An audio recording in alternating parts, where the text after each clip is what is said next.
بسم الله الرحمن الرحيم.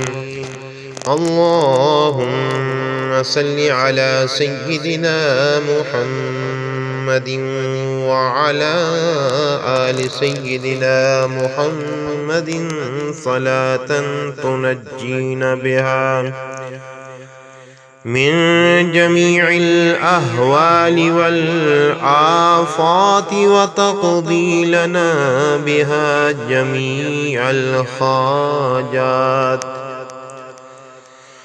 وتطهرنا بها من جميع السيئات وترفعنا بها عندك أعلى الدرجات وتبلغنا بها أقصى الغايات من جميع الخيرات في الحياة وبعد الممات، إنك مجيب الدعوات ورافع الدرجات ويا قاضي الحاجات ويا كافي المهمات ويا دافع البليات ويا حل المشكلات.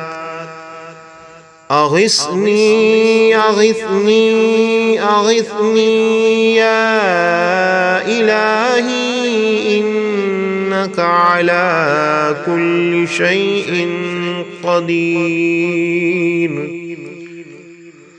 اللهم صل على سيدنا محمد النبي الأمي وآله وبارك وسلم.